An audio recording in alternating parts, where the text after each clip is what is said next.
ஸ்தோத்திரம். கர்த்தருடைய நாமத்திற்கு மகிமை உண்டாகட்டும். இந்த நாளில் தேவனுடைய வார்த்தைக்கு நேராக நம்முடைய கவனத்தை திருப்புவோம்.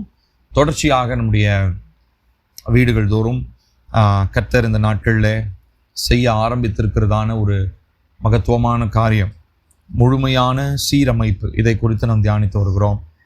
நம்முடைய வீடுகள் தோறும் கர்த்தர் ஒவ்வொரு பகுதிகளாக என்னென்ன பகுதிகளில் சீரமைப்பை கர்த்தருடைய ஆவியானவர் செய்கிறார் அப்படின்றத குறித்து ஒவ்வொரு காரியங்களாக நாம் பகிர்ந்து வருகிறோம். அது எல்லாமே நம்ம யூடியூப்பில் நம்ம ஷேர் பண்ணுறோம், நம்ம வாட்ஸ்அப் குரூப்பில் நம்ம ஷேர் பண்ணிகிட்ருக்கோம். ஸோ அதனுடைய தொடர்ச்சியாக இந்த நாளில் கர்த்தர் நம்மை இந்த சீரமைப்பை அவர் உண்டு பண்ண அவர் ஆரம்பித்த காலம் முதல் இந்த நாட்களில் அவர் நம்முடைய வாழ்க்கையில் அதை செய்து நிறைவேற்றி கொண்டிருக்கிற காலம், இல்லை இதுக்கப்புறம் சீரமைக்கப்பட்டு நம்முடைய வாழ்க்கை, அந்த வாழ்க்கையில் ஒரு எதிர்பார்ப்பு கர்த்தர் ஒரு காரியத்தை வச்சிருக்கிறார். நம்ம எல்லாருடைய வாழ்க்கையிலுமே வெறுமனே நம்ம விடுதலையாக்கப்படுறது மாத்திரம் தேவனுடைய சித்தம் இல்லை, அதையும் தாண்டி ஒரு மகத்துவமான ஒரு உன்னதமான திட்டத்தை தேவன் நம்ம எல்லாருடைய வாழ்க்கையிலும் வச்சிருக்கார். நம்ம எல்லாருக்கும் தெரிஞ்ச ஒரு வசனம் தான், குமாரன் விடுதலையாக்கினால் வாசிப்போம். யோவான், மெய்யாகவே விடுதலையாவீர்கள். இந்த வார்த்தையை, இந்த விடுதலை அப்படின்ற வார்த்தையை நம்ம தியானிக்கணும். 8வது அதிகாரம் 36வது வசனத்தில் விதமாக இருக்குது. குமாரன் விடுதலையாக்கினால், ஆகையால் குமாரன் உங்களை விடுதலையாக்கினால் மெய்யாகவே விடுதலையாவீர்கள் அப்படின்னு சொல்லி, இந்த விடுதலை அப்படின்றதான ஒரு வார்த்தை கடந்த 2023ஆம் ஆண்டில் ஒரு ஒரு ஆவண புகைப்படம், ஒரு ஆவண புகைப்படம் இல்லை, ஒரு ஆவண டாக்குமெண்ட்ரி ஃபில்ம், ஒரு ஆவண திரைப்படம் ஒன்று வந்தது. விடுதலை அப்படின்னு சொல்லி ஒரு ரொம்ப ஃபேமஸான டைரக்டர் ஒருத்தர் எடுத்திருந்தார். அது 2 பார்ட் வந்திருந்துச்சு. அந்த திரைப்படத்துக்கு பார்த்திங்கன்னா நிறைய பயங்கரமான அவார்டு அதெல்லாம் வந்தது. நிறைய அவார்டெலாம் கொடுத்தாங்க. நம்ம தமிழ் நாட்டை சேர்ந்த ஒரு டைரக்டர் தான் அந்த படத்தை இயக்கியிருந்தார். அது உண்மை சம்பவமாக 1980களிலே, அதாவது நம்ம ஆங்கிலேயர்கள் தான் விடுதலை வாங்கியாச்சு, சுதந்திரம் வாங்கியாச்சு.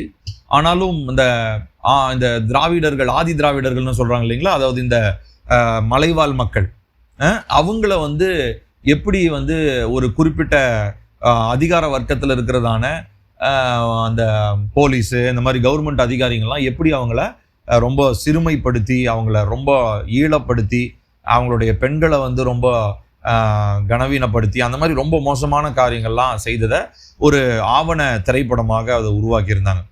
அதில் ஒரு முக்கியமான ஒரு காரியம் என்ன அப்படின்னா, அங்கே இருக்கிறதான எல்லாருமே அதாவது அந்த கிராமத்தில் அந்த மலைவாழ் மக்கள் மத்தியில் இருக்கிறவங்க எல்லாருமே பார்த்திங்கன்னா ஒரு உண்மையான ஒரு விடுதலைக்காக அவங்க புரட்சி பண்ணுறாங்க. அதுக்குள்ளே புரட்சி பண்ணுறதான அங்கங்கே ரெவல்யூஷனரி லீடர்ஸ் வருவாங்க, சண்டை போடுவாங்க, அதில் போலீஸ் பிடிச்சி அடிப்பாங்க, அவங்களுடைய பொண்டாட்டி பிள்ளைங்கள்லாம் பிடிச்சிட்டு போய் ஜெயிலில் நிர்வாணமாக வச்சு அவங்கள அடித்து சித்திரவதை பண்ணுவாங்க. இந்த மாதிரிலாம் ரொம்ப கொடூரமான நிஜத்தில் நடந்த நம்ம தமிழ்நாட்டில் இந்த ஊட்டி, இந்த மாதிரி மலைவாழ் பகுதிகள் இருக்கு இல்லைங்களா, அந்த மாதிரி பகுதியில் நிஜமாலுமே நடந்த சம்பவத்தை ஒரு ஆவண திரைப்படமாக அவங்க எடுத்திருந்தாங்க. இப்போது நான் இந்த விடுதலை அப்படின்னு சொல்லி இது பண்ண உடனே எனக்கு டக்குன்னு அந்த வார்த்தை தான் ஞாபகம் வந்தது. இப்போ அந்த வார்த்தை அந்த திரைப்படம் எனக்கு ஞாபகம் வந்தது, அந்த ஆவண திரைப்படம் எனக்கு ஞாபகம் வந்தது. அப்போது அதில் உண்மையாலுமே, அதாவது ஒரு பக்கம் ஆங்கிலேயருடைய பிடியிலிருந்து நம்முடைய தேசம் விடுவிக்கப்பட்டுச்சு, சுதந்திரம்னு சொல்கிறோம் அதை. ஆனால் அதுக்கப்புறமும் நம்மளுடைய தேசம் இன்னும் யாரோ ஒருத்தங்க கையில் சிக்கிதான், அடிமைப்பட்டு தான் இருக்குது. இப்போ உண்மையாலுமே நம்ம சுதந்திர தினம் கொண்டாடுறோம், உண்மையாலுமே நம்ம சுதந்திரமானு கேட்டால் கிடையாது. ஒரு ப்ராக்டிக்கலாக பேசணும்னா யாருமே நம்ம சுதந்திரம்னுலாம் சொல்ல முடியாது. அவரவர் விருப்பத்துக்கு செய்யறதுக்கூடிய ஏதாவது காரியம் இருக்குதா, இல்லை விருப்பம் கூட வேணாம், நம்மளுடைய சொந்த காரியங்களை நம்ம ஒழுங்கின்படி செய்யறதுக்கு கூட நமக்கு என்ன கிடையாதுங்க, அனுமதி இல்லாத ஒரு நிலையில நம்ம வாழ்ந்து கொண்டு இருக்கிறோம்.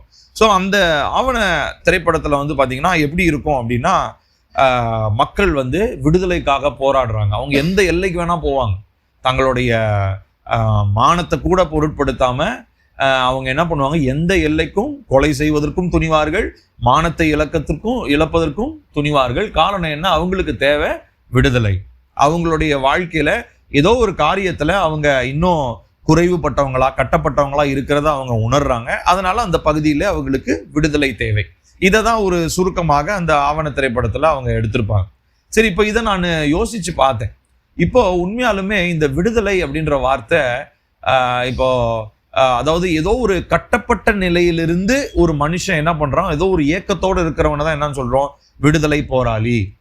இப்ப கட்சி இருக்குது, விடுதலை சிறுத்தைகள் அப்படின்னு கட்சி இருக்குது. ஸோ அவங்க என்ன பண்றாங்கன்னா, ஏதோ ஒரு கொள்கை ஒன்று வச்சிருக்கிறாங்க. அந்த கொள்கையில அவங்க சொல்றது என்ன, நாங்க உண்மையாலுமே விடுதலை ஆகலைங்க, நாங்க விடுதலை ஆகலை, பேரு தான் சுதந்திர தேசம், ஆனா நாங்க விடுதலை ஆகலை. அந்த விடுதலைக்காக நாங்க என்ன பண்றோம், ஒரு கட்சி ஆரம்பிச்சு நாங்க போராடுறோம். ஸோ ஆப்வியஸா எல்லா மனுஷனுக்குள்ளேயும் பார்த்தீங்கன்னா, அதாவது சுதந்திரத்துக்கு முன்னாடியா இருக்கட்டும், சுதந்திரத்துக்கு பின்னாடியா இருக்கட்டும், அதுக்கப்புறம் விடுதலை கட்சிகள் இப்படிலாம் வந்ததா இருக்கட்டும், பல போராட்டங்கள் புரட்சிகள்லாம் செய்ததா இருக்கட்டும், எல்லா மனுஷனுக்குள்ளேயுமே ஒரு ஒரு ஒரு ஒரு என்ன சொல்றது, ஒரு மற்றவர்களை சார்ந்து இல்லாமல் தன்னையே சார்ந்து தன்னை அதாவது தான் தனக்குரிய காரியங்களை தானே பார்த்து கொள்ள முடியும் அப்படின்ற அளவுக்கு ஒரு மனுஷன் நம்பிக்கையுடையவனா மாறணும்னு நினைக்கிறாங்க இல்லைங்களா? அதுதானே விடுதலையினுடைய அடிப்படை. என்னது, நான் யாரையும் சார்ந்திருக்க வேண்டிய அவசியம் இல்லை, எனக்குரிய காரியங்களை நானே பார்த்து கொள்றேன். இதுதான் விடுதலையினுடைய ஒரு சாராம்சம்னு நம்ம சொல்ல முடியும். இப்போ விடுதலைக்காக சண்டை போடுறவங்களும் அதுதான் பண்றாங்க. என்ன பண்றாங்க அப்படின்னு சொன்னா, அதாவது எனக்கு எல்லாம் இருக்குது, என்னை யாரும் கட்டுப்படுத்த வேண்டிய அவசியம் இல்லை, நான் யாருக்கும் கட்டுப்பட்டுருக்கணும்னு அவசியம் இல்லை, எனக்கு தேவையானதை நானே என்னால் பார்த்துக்க முடியும் அப்படின்றவங்க தான் என்ன பண்ணுவாங்க, விடுதலை போராட்டங்கள் செய்வாங்க. இப்போ இந்த விடுதலைன்ற வார்த்தையில இவ்வளவு காரியங்கள் மறைந்திருக்கிறது. ஏசப்பா ரொம்ப ரொம்ப சிம்பிளா இந்த வார்த்தையை சொல்லிட்டார், குமாரன் உங்களை விடுதலை ஆக்கினால் மெய்யாகவே விடுதலை ஆவீர்கள். இப்ப மெய்யான விடுதலைன்னா என்னது, ஸோ அந்த உண்மையான ஃப்ரீடம்னா என்னது அப்படின்றது தான் இன்னைக்கு நம்ம பார்க்க போறோம். ஸோ அதனுடைய தலைப்புல தான் இந்த நாளில் நான் உங்களோடு கூட நான் பேச போகிறேன். ஸோ அப்போ இவ்வளோ நாள் நிறைய வீடுகளில் பார்த்தீங்கன்னா பயத்திலிருந்து விடுதலை, பாவத்திலிருந்து விடுதலை, வியாதியிலிருந்து விடுதலை, குறைவு, தரித்திரத்திலிருந்து விடுதலை, இப்படி பல காரியங்கள்லாம் பார்த்துட்டு இருக்கோம். இன்னைக்கு விடுதலைன்னா உண்மையா என்ன, விடுதலையினுடைய அந்த சாராம்சம் என்ன அப்படின்னு சொல்லி பார்த்தீங்கன்னா, அந்த மெய்யான விடுதலையாக்கினால், அதாவது ஏன்னா இதுக்கு முன்னாடி ஃப்ரீடம்னு ஒன்று இருக்குது, ஆனால் ட்ரூ ஃப்ரீடம்னு ஒன்று இருக்குது. அதுதான் ஜீசஸ் டிஃபரன்ஷியேட் பண்றாரு, வித்தியாசம் காமிக்கணும்னு நினைக்கிறார். இந்த உலகம் சொல்ற மாதிரி விடுதலைன்றது ஒண்ணு கிடையாதுப்பா, உண்மையான விடுதலைன்னு ஒண்ணு இருக்குது. இப்போ பாத்தீங்கன்னா இன்னொரு இந்த மெய்யான அப்படின்ற வார்த்தையை ஏசப்பா நிறைய இடத்துல பயன்படுத்துவார். திராட்சை செடின்னு இருக்கும், மெய்யான திராட்சை செடின்னு இருக்கும். ஸோ இந்த மாதிரி கவனிச்சு பார்த்தீங்கன்னா மெய்யான அதாவது ட்ரூத், அதாவது அப்படின்னா என்ன அர்த்தம், அதே மாதிரி ஃபேக் ஒன்று இருக்குது உலகத்துல, அதே மாதிரி ஒன்று இருக்குது, ஆனால் அது உண்மை கிடையாது. மெய்யானது ஒன்று நான் தர்றது தான் அப்படின்றத ஏசப்பா பல இடங்கள்ல அவருடைய கிளைம்ல சொல்லுவார். அந்த மாதிரி அவர் சொல்ற ஒரு கிளைம் தான் என்னன்னா மெய்யான விடுதலை. ஸோ அந்த மெய்யான விடுதலை எதற்காக அப்படின்னு சொல்லி பார்த்தீங்கன்னா, ஒரு மனிதனை தேவன் அவனுடைய பாவத்திலிருந்து விடுதலையாக்கி, இந்த அடிமைத்தனங்களிலிருந்து விடுதலையாக்கி, உலகத்தினுடைய பலவிதமான டிஸ்ட்ராக்ஷன், அவனுடைய கவனத்தை ஈர்த்து அவனை நோக்கம் இல்லாமல் மாற்றக்கூடிய எல்லா காரியங்களிலிருந்து அவனை விடுதலையாக்கி, அவனுக்கு ஒரு தெய்வீக நோக்கத்தை கர்த்தர் என்ன பண்றாரு, கொடுக்குறாரு. ஸோ அப்போ அந்த உண்மையான அந்த மெய்யான விடுதலை அப்படின்றது வெறுமனே இப்போ நான் சொன்ன மாதிரி இந்த அதிகார வர்க்கங்கள் இல்லை நம்மை கட்டுப்படுத்தி நம்மை சிறுமைப்படுத்துறோம்னு நினைக்கிறதான அதிகாரங்கள், இது மாத்திரம் இல்லாம உண்மையாலுமே மெய்யான விடுதலைன்னா என்ன அப்படின்னா, மனதார தேவனை தொழுது கொள்ளுகிற ஒரு இருதயம். A heart that worships God in truth. தேவனை மனசார உண்மையாய் தொழுது கொள்ளுகிற இருதயம் தான் மெய்யான விடுதலை பெற்ற இருதயமா இருக்கும். ஸோ இந்த காரியத்தை தான் இந்த நாளில் நம்ம பார்க்க போகிறோம். ஸோ இந்த மெய்யான விடுதலையை பற்றி மோசேகிட்டேயே மோசே மூலமா தேவன் ஒரு காரியத்தை சொல்றாரு பாருங்க. யாத்திராகமம் 8வது அதிகாரம் 1வது வசனம். அவங்கள எகிப்துல இருந்து, யாத்திராகமம் 8:1, அவங்கள எகிப்துல இருந்து கூட்டிட்டு வர்றாரு. ஸோ கூட்டிட்டு வரும்போது என்னத்துக்காக கூட்டிட்டு போறப்பா அப்படின்னு சொல்லி பார்வோன் கேட்கிறாரு.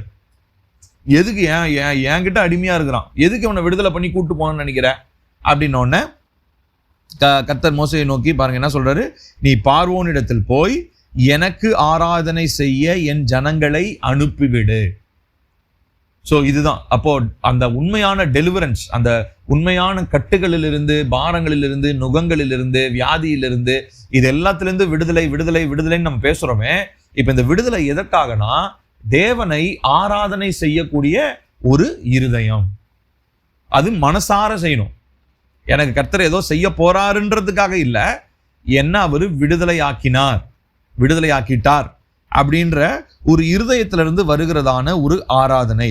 இந்த ஆராதனை தான் தேவன் எகிப்து ஜனங்கள் இஸ்ரவேல் ஜனங்களிடத்துல கர்த்தர் எதிர்பார்த்தார். அவங்க மனசார என்ன பண்ணணும்? தேவனை ஆராதிக்கணும். அப்படின்னா அவங்க இங்க அடிமைத்தனத்துல உட்காந்துக்கிட்டு ஏன்னா இங்க ஆளோட்டிகள் என்ன பண்றாங்க? அடிச்சு பயங்கரமா வேலை வாங்கிட்டு இருக்கிறாங்க. யாரு? பார்வோனுடைய ஆட்கள் எல்லாம். ஸோ இங்க அவங்களால என்ன பண்ண முடியாது? ஃப்ரீயா அவங்களால ஆராதனை செய்ய முடியாது. அப்ப அவங்க ஆராதனை செய்யணும்னா எங்க போகணும்? தேவன் நியமித்திருக்கிற இடத்திற்கு போய் தேவன் சொன்ன விதத்துல அந்த பலிகளை செலுத்தி அந்த முறைமைகளின்படி அவங்க தேவனை ஆராதிக்கணும். அதற்காக தான் கர்த்தர் அவங்கள கூட்டிட்டு போறாரு. ஸோ அப்போ அந்த மெய்யான விடுதலை அப்படின்றது அதனுடைய அந்த நிறைவு எங்க அது முழுமை அடையுது அப்படின்னு பாத்தீங்கன்னா, எந்த மனுஷன் பாவத்திலிருந்து, நுகத்திலிருந்து, சாபத்திலிருந்து, வியாதியிலிருந்து விடுதலையாகி அவனுடைய இருதயம் முழுசும் ஆராதனை செய்யணும், ஏசப்பாவனுடைய பாதத்துல அவரை பணிந்து கொள்ளணும்ன்ற ஒரு இருதயம் ஒரு மனுஷனுடைய ஒரு எண்ணம் ஒரு மனுஷனுடைய இருதயத்துக்குள்ள வருகிறதோ, அப்பதான் உண்மையாலுமே அவன் என்ன ஆகுறான்? விடுதலை. அதுதான் மெய்யான விடுதலை. மெய்யான விடுதலைன்னா என்னன்னா, மனசெல்லாம் என்னவா இருக்கும்? மனசெல்லாம் ஏக்கம் என்னவா இருக்கும்னா, ஏசப்பாவை நான் பணிந்து கொள்ளணும், ஏசப்பாவை நான் தொழுது கொள்ளணும், ஏசப்பாவை நான் ஆராதிக்கணும். நான் ஆராதனையினுடைய மறு வார்த்தை கூட சொன்னேன் இல்லைங்களா? முத்தமிடுதல். இப்ரேய வார்த்தை பாத்தீங்கன்னா முத்தமிடுதல். ஏசப்பாவுடைய காலை பிடிச்சி ஞாயிற்றுக்கிழமை கூட நான் செய்தியில பகிர்ந்து கொண்ட மாதிரி ஏசப்பாவுடைய பாதத்தை பிடித்து அவரை முத்தம் செய்தல். அதுதான் உண்மையான ஒரு ஆராதனை. இப்போ விடுதலையாக்கப்படுறது எதுக்காகங்க? நம்ம இஷ்டத்துக்கு நம்ம போறதுக்காக. இப்போ கூட ஒரு தம்பி இந்த மாதிரி தன்னோட இஷ்டத்துக்கு அவர்கிட்ட எவ்வளோ சொல்றோம். ஆனா அவருக்கு என்னன்னா, அவருக்குன்னு ஒரு விருப்பம். அவர் கேட்டா எங்க அப்பா இது படிக்கணும்னு ஆசைப்பட்டாரு, எங்க அப்பா என்னை இப்படி ஆகணும்னு ஆசைப்பட்டாரு அப்படின்னு 1008 அவங்க சென்டிமெண்ட்லாம் சொல்லலாம். ஆனா அல்டிமேட்டா நம்ம எல்லாருடைய நோக்கமும் ஒண்ணுதான். என்னன்னா, ஏசப்பாவுடைய சமூகத்துல அவரை ஆராதித்தல், அவருடைய பாதத்தை முத்தமிடுதல். இதுக்காக தான் நம்ம எல்லாருமே அழைக்கப்பட்டோம். இப்போ இஸ்ரவேல் ஜனங்க அதற்காக தான் என்ன பண்ணப்பட்டாங்க? எகிப்திலிருந்து கொண்டு வரப்பட்டாங்க. அடிமைத்தனத்திலிருந்து அவங்க விடுதலையாக்கப்பட்டதுக்கான நோக்கம் என்ன? தேவனை ஆராதிப்பது. அதுதான் அவங்களுடைய உண்மையான ஒரு நோக்கமாக இருக்கிறது. ஸோ இந்த ஆராதனையை அவங்க போய் செஞ்சாங்கன்னா ஓகே, ஓரளவுக்கு செஞ்சாங்க. பட் முக்கால்வாசி நேரம் இந்த விக்கிரக ஆராதனை, அவங்களுடைய ரத்தத்தின் வழியாக வந்த தாக்கங்கள், அங்கே ஒரு கீழ்ப்படியாமையே தான் வனாந்திரத்தில் நடந்துகிட்டு இருக்குது. கானான் தேசத்துலையும் அதே தான் நடக்குது. இதெல்லாம் ஒரு காலகட்டம் போயிடுச்சு. ஆனால் அதுக்கப்புறம் ஏசப்பா வந்த காலத்தில் பார்த்தீங்கன்னா அதே ஆராதனையை ஏசப்பா ஒரு ரீடெஃபினேஷன் ஒன்று கொடுக்குறாரு, ஒரு மறு அர்த்தம் ஒன்று கொடுக்குறாரு. அதுதான் எங்க நம்ம வாசிக்கிறோம் பாருங்க. யோவான் 4வது அதிகாரத்துல நம்ம இந்த சமாரிய பெண்ணிட்ட ஏசப்பா பேசுறாரு இல்லைங்களா? அந்த சம்பவத்தை வாசிப்போம் பாருங்க. யோவான் 4வது அதிகாரம் 23வது வசனம் பாருங்க.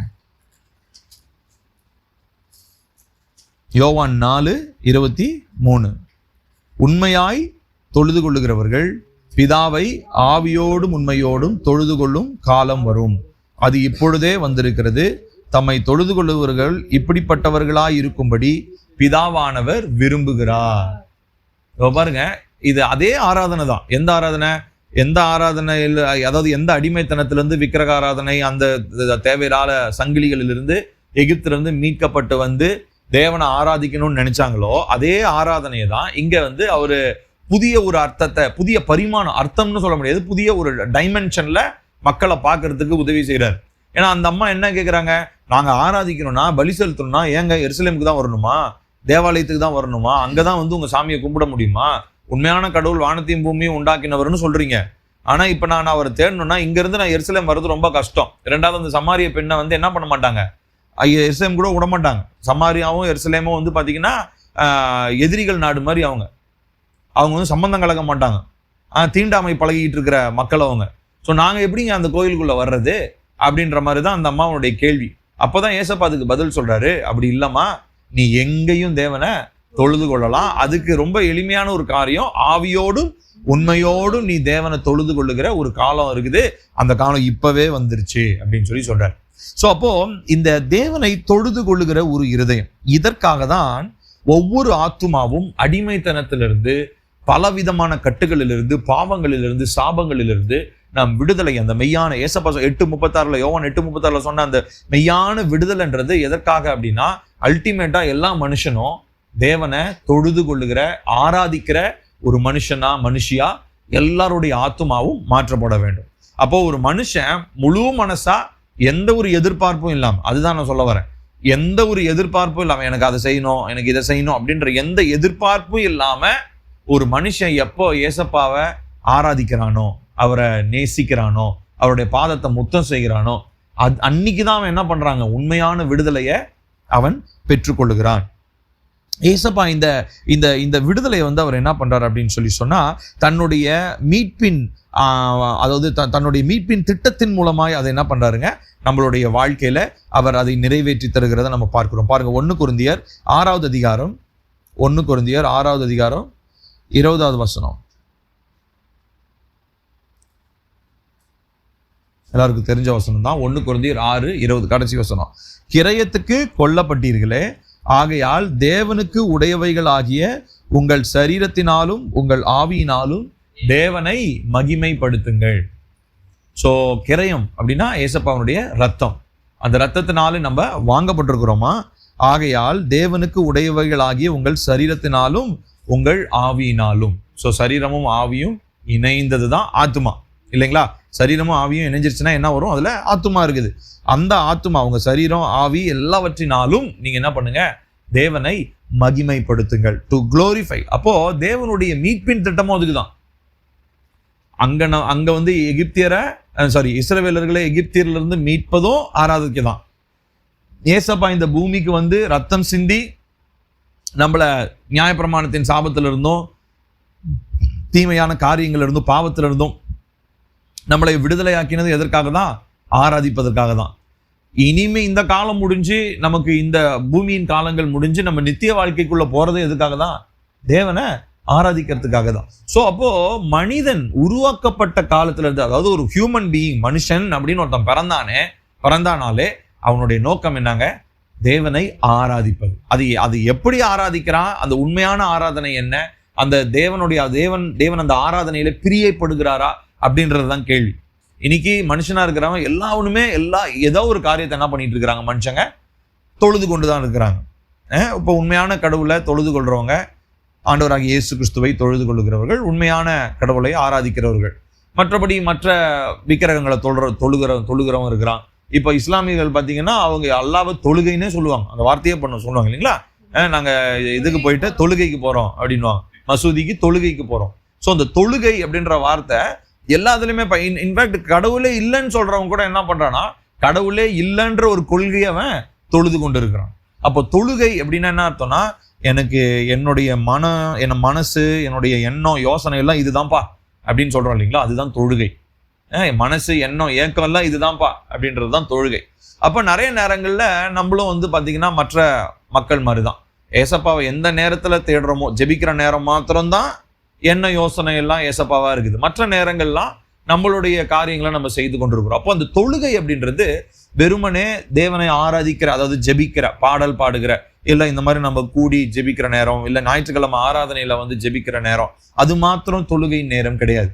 ஸோ நம்மை அவர் மீட்டெடுத்திருக்கிறார். அதனால நம்முடைய சரீரம், ஆவி, ஆத்மா, சரீரம் எல்லாவற்றினாலும் நாம் அவரை மகிமைப்படுத்தல், அதாவது தொழுது கொள்ளுதல் அப்படின்றது ரொம்ப ரொம்ப அவசியம். எல்லா நிலைகளிலுமே நம்ம அதை செய்யறோமா அப்படின்றத நம்மளே ஒரு கேள்வி கேட்டு பார்க்கணும். பாருங்க, இன்னொரு காரியத்தை கூட நம்ம வாசிக்கலாம். கலாத்தியர் 5வது அதிகாரம் 1வது வசனத்துல வாசிக்கிறோம்.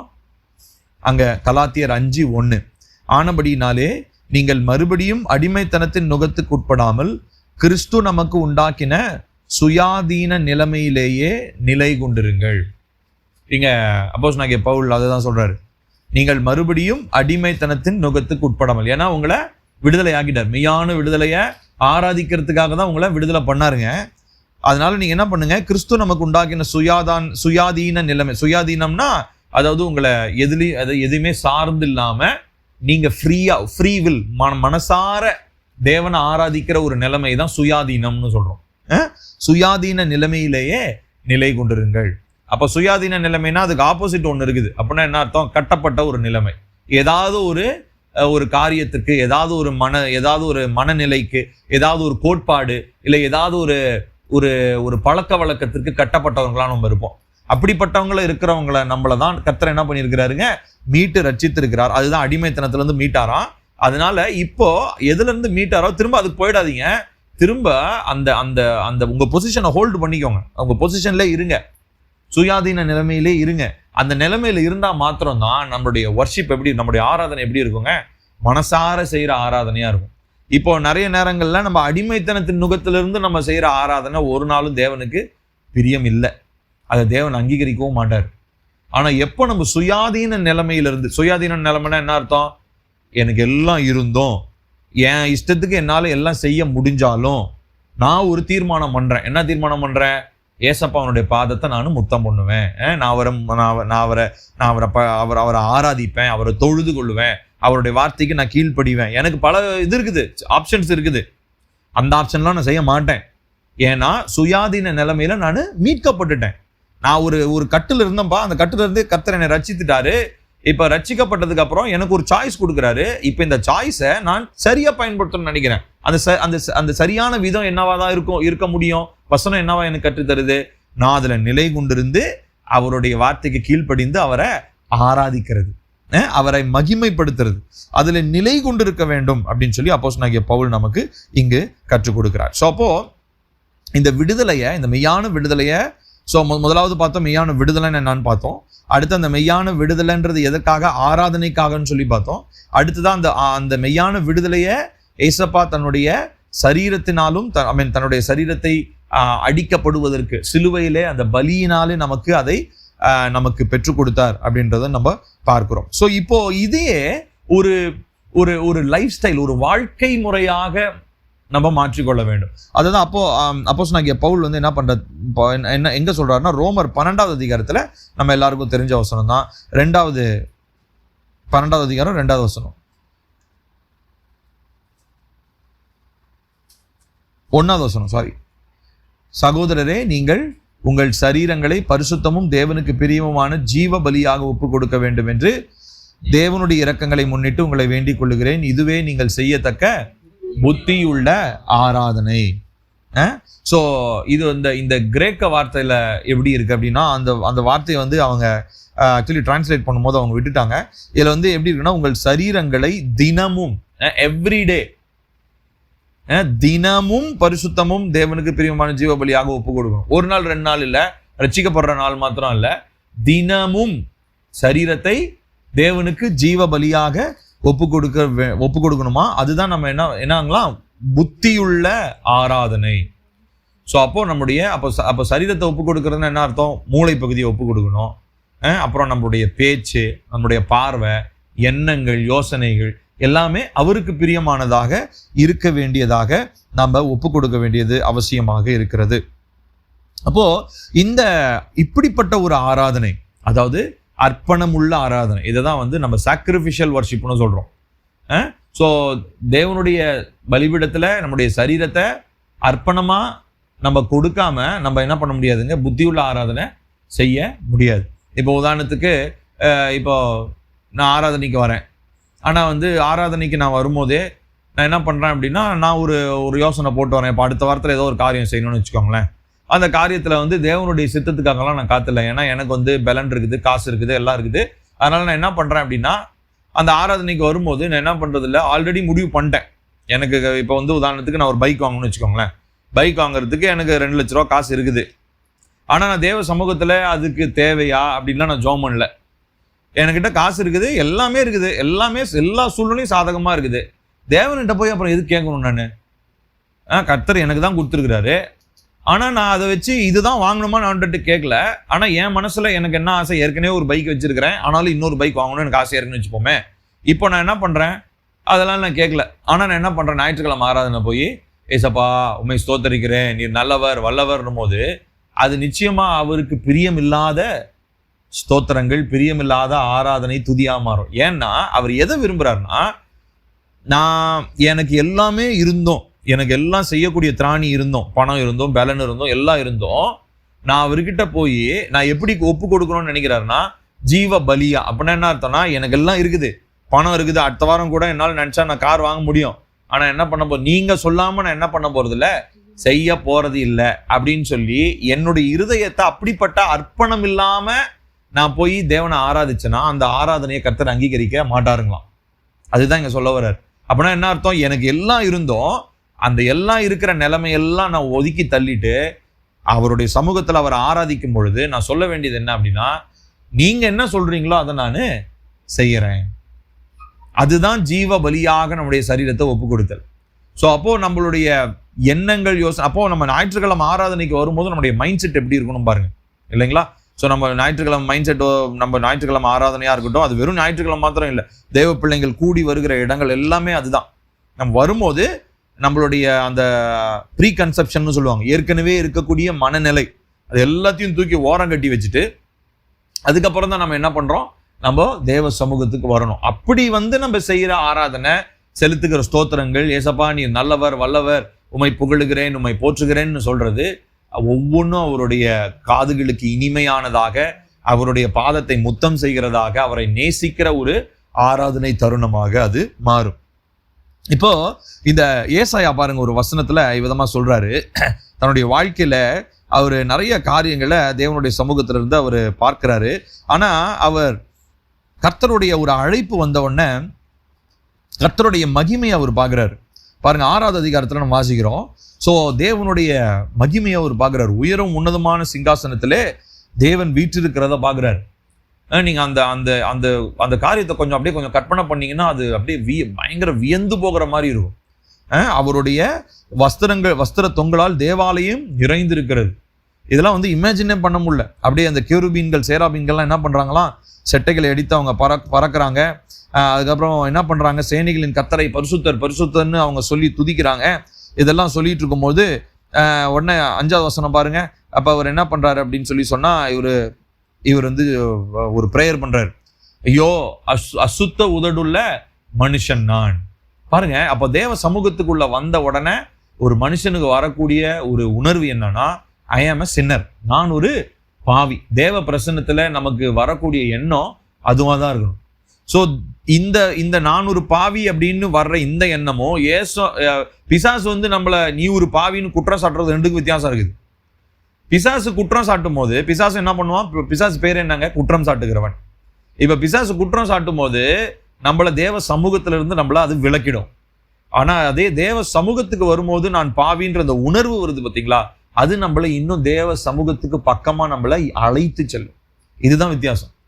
குற்றம் சாட்டுகிறவன் குற்றம் சாட்டும் போது என்ன நடக்கும், தேவ சமூகத்தை விட்டு வெளியே ஓடிடுவோம். ஐயோ இங்கெல்லாம் என்னால இருக்க முடியாது, நான் யோக்கியமானவன் இல்லை, நான் பாவின்னு ஓட தான் வைக்கும்.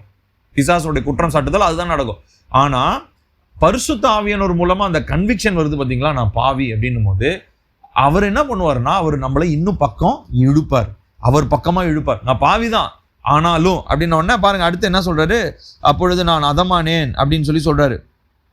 அப்பொழுது சேராபின் 6வது வசனம் பாருங்க, சேராபின்கள் ஒருவன் பலிபீடத்திலிருந்து தன் கையிலே பிடித்த குரட்டால் ஒரு நெருப்பு தள்ளை எடுத்து என்னிடத்தில் பறந்து என்ன பண்றான், நீ உதடு தானே அசுத்தம்னு சொல்ற, உன் உதட்டையே நான் சுத்திகரிக்கிறப்பா அப்படின்னு சொல்லி என்ன பண்றாரு, உன் உதடுகளை தொட்டதினால் உன் அக்கிரமம் நீங்கி உன் பாவம் நிவர்த்தியானது என்றான். பாருங்க எவ்வளோ ஒரு அழகான ஒரு காரியம். ஏசாயா அவனுடைய ஒட்டுமொத்த வாழ்க்கையினுடைய எல்லா பாவத்தையும் அந்த விஷன்லயே ஆண்டவர் என்ன பண்றாரு, சரி செஞ்சிட்டாரு. அவ்வளவுதான், உனது ரெக்டிஃபை பண்ணியாச்சுப்பா, உன் ப்ராப்ளம் எல்லாம் ரெக்டிஃபை ஆயிடுச்சு. எப்போ நீ என் சமூகத்திற்கு வரும் பொழுது, when you come closer to my presence, என் சமூகத்துக்கு நீ நெருங்கி வரும் பொழுது, என் சமூகத்திலிருந்து வருகிற அந்த நெருப்பு தழலினாலே நீ சுத்திகரிக்கப்படும் போது, அதனாலதான் இப்ப நம்ம சுத்திகரிப்புக்கு ஜோம் பண்ணும்போது நம்ம எப்படி ஜோம் பண்றோம், பரிசுத்த ஆவியானவரே உங்களுடைய அக்கினினால் என்ன சுத்திகரிங்க, என்ன அக்கினினால புடமிடுங்க அப்படின்னு நம்ம சொல்ற அந்த வார்த்தையினுடைய அர்த்தம் அதுதான். அப்போ என்ன நடக்குது, அந்த அக்கினி நம்மளை என்ன பண்ணுது அப்படின்னு சொல்லி பார்த்தீங்கன்னா, அக்கிரமம் நீங்கி நம்முடைய பாவத்தை நிவர்த்தி பண்ணக்கூடியதான ஒரு வல்லமை பரிசுத்த ஆவியினுடைய அக்கினியில இருக்கிறது. அந்த நெருப்பு தழலினால அவர் நம்மளை என்ன பண்றாருங்களா, தொடுறாராம். ஸோ இப்போ பாருங்க, இப்போ அடுத்த ஒரு காரியத்தை தான் சொல்றாரு. 8வது வசனத்துல இதனுடைய கண்டினியூஷனை பார்க்கிறோம். இப்பின்பு யாரை நான் அனுப்புவேன், யார் நமது காரியமாய் போவான் என்றான். உரைக்கிற ஆண்டவருடைய சத்தத்தை கேட்டேன். அதற்கு நான் இதோ அடியேன் இருக்கிறேன், என்னை அனுப்பும். இப்ப 8வது வசனத்துல எப்படி தைரியமா இவரால பதில் சொல்ல முடிஞ்சது? ஏன்னா 7வது வசனத்துல அவருடைய உதடு என்ன பண்ணப்பட்டுச்சு, சுத்திகரிக்கப்பட்டுச்சு, பாவம் நிவர்த்தியாக்கப்பட்டது, அவருடைய அக்கிரமம் நீக்கப்பட்டது. அந்த பரலோக அக்கினி சுத்திகரிச்ச உடனே அந்த வர்ஷிப் மோடுக்கு போயிடுறாரு. வர்ஷிப் மோடுக்கு போன உடனே அடுத்து தேவன் செய்யற ஒரு காரியம் என்ன அப்படின்னா, அவங்கள சேவைக்காக அழைக்கிறார். He's calling everyone for his service. அவருடைய என்ன சேவைக்காக அழைக்கிறார்? அது ஒரு கனமான ஒரு சேவை. அது என்ன அப்படின்னா, அவருக்கு சாட்சியாய் வாழுதல். To be a witness. அவருக்கு சாட்சியாக வாழுகிற ஒரு பெரிய ஒரு சேவை. பொதுவாக வந்து பார்த்தீங்கன்னா, இந்த ஆர்மியில் போய் இருக்காங்க இல்லைங்களா, அவங்க எல்லாருக்குள்ளேயும் அவங்க அந்த ஆர்மிக்கு ஒரு வீட்டில் ஒரு பையனை கொடுத்துட்டாங்கன்னா, அந்த வீட்டில் இருக்கிறவங்களுடைய பெருமையை கவனிச்சிருக்கிறீங்களா?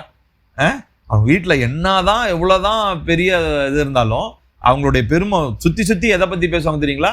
எங்கள் மாமா ஆர்மியில் இருக்கிறாருங்க, அதுதான் சொல்லுவாங்க. சுற்றி அவங்களுக்கு பெருமையே என்னன்னா ஆர்மி தான். அதுலேயும் அவங்க பார்த்தீங்கன்னா ஒரு சிலர்லாம் வந்து இளம் வயதிலேயே அந்த யுத்தத்தில் மறிச்சிடவங்களான்னு வச்சுக்கோங்களேன். அவங்களுக்கு அரசாங்கம் கொடுக்குற மரியாதையை நீங்கள் கவனிக்கணும் இல்லைங்களா? அது வந்து பார்த்தீங்கன்னா அவங்களுக்கு பயங்கரமான மரியாதை. அவங்களுடைய முழு குடும்பத்துக்கும் அவங்களுக்கு மரியாதை. அது மாத்திரம் இல்லாமல் அப்புறம் அவங்களுக்கு பொருளாதாரத்திலையும் அரசாங்கம் என்ன பண்ணுதுங்க, அந்த மாதிரி இறந்துட்டாங்க. ஒருத்தர் போய் ஒரு 30 வயசுல ஒரு ஒரு ஆர்மி மேன் ஒருத்தர் செத்து போயிட்டார் அப்படின்னா, அந்த குடும்பத்துக்கு எத்தனையோ வருடங்களுக்கு என்ன பண்றாங்க வந்து பார்த்தீங்கன்னா பொருளாதாரத்தை அரசாங்கம் அவங்களுக்கு கொடுக்குது. இதெல்லாம் வந்து அவங்களுக்கு பெருமை இல்லையா? எங்க போனாலும் அவர் உயிரோடு இருக்கிறாரோ செத்து போயிட்டாரோ, ஆனாலும் எங்க போனாலும் தலைமுறைக்கும் எங்க தாத்தா வந்து ஆர்மி மேனுங்க அப்படின்னு சொல்லுவாங்க. இன்னுமே நிறைய பேர் தாத்தாவுக்கும் இவங்களுக்கும் ஆர்மியில் இருக்கிற கொஞ்சம் கூட இவருக்கு தெரியாது, ஆனா அதுல வந்து அவங்களுக்கு ஒரு பெருமை இருக்கும் இல்லைங்களா? ஸோ அப்போ ஒளிந்து போகக்கூடிய ஒரு உலக சேவை செய்யறவங்களுக்கே இவ்வளோ ஒரு ஒரு ஒரு ஒரு பெருமை, ஒரு மேன்மையான ஒரு காரியம் அவங்களுடைய சிந்தையில் இருக்கும்னா, அப்போ தேவன் நம்மளை எதற்காக ரட்சித்தார், எதற்காக நம்மை சுத்திகரிக்கிறார். அப்போ அந்த அந்த அந்த அந்த சேவை, உண்மையான சேவை என்னன்னா இதுதான். ஏசாயா சொல்றதுதான், என்னை அனுப்பும் நான் போகிறேன், இதோ அடியேன் இருக்கிறேன் என்னை அனுப்பும் அப்படின்னு சொல்றார். ஸோ எதற்காக? போய் சாட்சியாக இருப்பதற்காக. ஸோ அப்போ ஏசப்பா அவனுடைய உண்மையான சாட்சியா இருப்பதற்காக தான் கர்த்தர் நம்மை அழைத்து சுத்திகரித்து அவருடைய சமூகத்துல அந்த மெய்யான விடுதலையை நமக்கு அவர் தருகிறார். சரி, இப்போ இது வரைக்கும் ஆராதனை என்னன்னு பார்த்தோம், விடுதலை என்னன்னு பார்த்தோம், எதற்காக விடுதலையாக்கப்படணும் அப்படின்னு பார்த்தோம், விடுதலைக்கு அவர் தன்னுடைய மீட்பை அவர் தந்தார்ன்றதை பார்த்தோம். அடுத்ததா விடுதலை ஆனதுக்கு அப்புறம் ஆராதித்து அவருடைய சேவை என்ன சேவை சாட்சியா இருக்கிறதுன்னு பார்த்தோம். இப்போ இதுல இருக்கக்கூடிய சிக்கல்கள் என்ன? இப்ப இந்த மாதிரி நம்ம இந்த விஷயத்த முழுமையா ஒரு ஃபுல்ஃபில்மெண்ட்டை செய்ய முடியாததற்கு ஒரு 4 முக்கியமான காரியங்களை நம்ம பார்க்க போகிறோம். முதலாவது என்னன்னு சொல்லி பார்த்தீங்கன்னா, வாசிப்போம். சங்கீதம் 66வது அதிகாரம் 18வது வசனம். சங்கீதம் 66:18. என் இருதயத்தில் அக்கிரம சிந்தை கொண்டிருந்தேனானால் ஆண்டவர் எனக்கு செவி கொடார். ஸோ இந்த பிரச்சனை, இந்த ஆராதனையும் என்னுடைய சேவையும், அதாவது சாட்சியா இருத்தல் அப்படின்றதும் தேவனுக்கு எப்போ பிரியமா இல்லை தேவன் எப்போ அதுக்கு எந்த ஒரு ரெஸ்பான்ஸுமே கொடுக்க மாட்டார் அப்படின்னா, காரியம் அதுக்கு தடையா இருக்கிறது என்னுடைய சிந்தையில் இருக்கிறதான அக்கிரம சிந்தை. சங்கீதம் 66:18. சின் அண்ட் கில்ட், பாவமும் அக்கிரம சிந்தையும் குற்ற உணர்வும் தான் முதலாவது தேவனை ஆராதிக்க முடியாததற்கு ஒரு பெரிய தடையாக இருக்கிறது. அப்போ ஒரு மனுஷன் வந்து உண்மையாலுமே தேவனை ஆராதிக்க முடியலன்னா அது காரணம் என்ன? அவரை அந்த மனுஷனை பாரப்படுத்துகிற பாவம், அந்த அக்கிரம சிந்தை, அதுக்கப்புறம் ஒரு குற்ற உணர்ச்சி.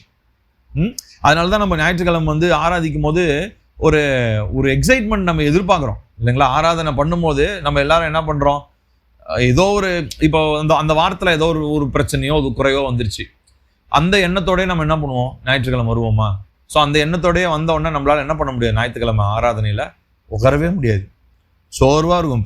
அங்க மேடையில என்னதான் பாட்டு பாடினாலும், என்னதான் கையை தட்டுங்க அதை பண்ணுங்க இதை பண்ணுங்க அப்படின்னு சொல்லி சொன்னாலும் நமக்கு அது வந்து ஒரு இதாவே இருக்காது. ஏன்னா அந்த ஏற்கனவே போன வாரத்தில் நடந்த ஒரு விஷயம் என்ன ஆயிடுச்சு, என்ன பாரப்படுத்துது.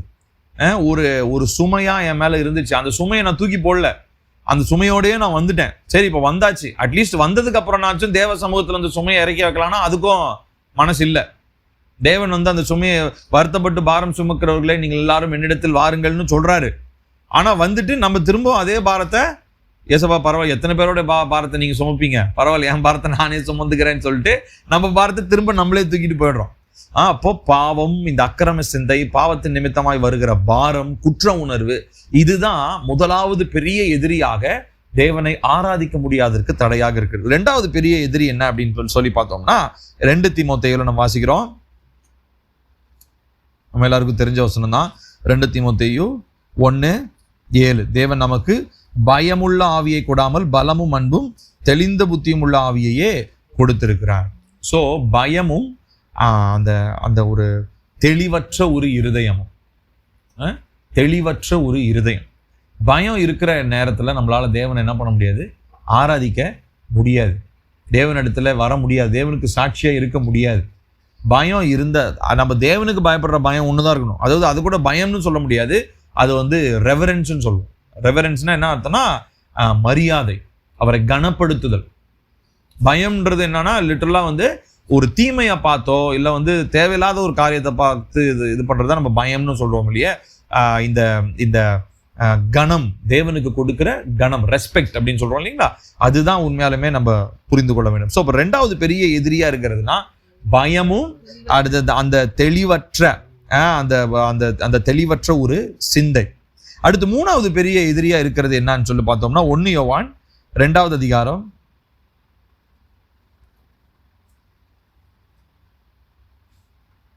15-16. எல்லாரும் அதுவும் தெரிஞ்ச வசனம் தான்.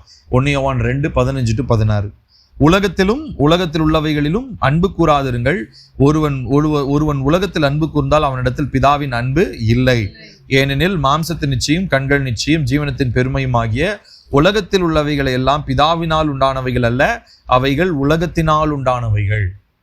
ஸோ அப்போ இந்த 3வது இருக்கக்கூடிய ஒரு பெரிய ஒரு எதிரி, ஆராதிக்க முடியாததற்கு, தேவனை சேவிக்க முடியாததுக்கு பெரிய எதிரி என்னன்னா உலக பிரகாரமான அந்த கவன சிதைவுகள், வேர்ல்ட்லி டிஸ்ட்ராக்ஷன்ஸ். இந்த உலகத்துல இருக்கக்கூடிய அந்த உலகத்தினுடைய கவன சிதைவு 3 கேட்டகரியில யோவான் வந்து அப்பயே சொல்லிட்டார். நீங்க உலகத்துல எந்த பாவத்தை வேணா எடுத்துக்கோங்களேன், அந்த எல்லாமே இந்த 3 கேட்டகரிக்குள்ளதான் செட் ஆகும். கண்களின் நிச்சை, மாம்சத்தின் நிச்சை, ஜீவனத்தின் பெருமை. இந்த 3க்குள்ளதான் எல்லா பாவமுமே. பொய் சொல்லாது இருப்பாயாகன்னு ஆரம்பிச்சு சின்ன விஷயத்துல இருந்து கொலை செய்யாது இருப்பாயாக அப்படின்ற இருக்கிற பெரிய காரியம் வரைக்கும் எல்லா காரியமுமே இந்த 3 காரியங்கள்ல தான் வந்து உள்ளடங்கிறத நம்மளால பார்க்க முடியும். ஸோ இதுதான் வேர்ல்ட்லி டிஸ்ட்ராக்ஷன்ஸ், உலகத்தினுடைய அந்த கவன சிதைவுகள், உலகத்தினுடைய சிற்றின்பங்கள்னு சொல்லலாம். அது வந்து அப்படியே ரொம்ப ஒரு நம்மளுடைய கவனத்தையே அது என்ன ஆயிடுங்க, திசை திருப்பிடும்.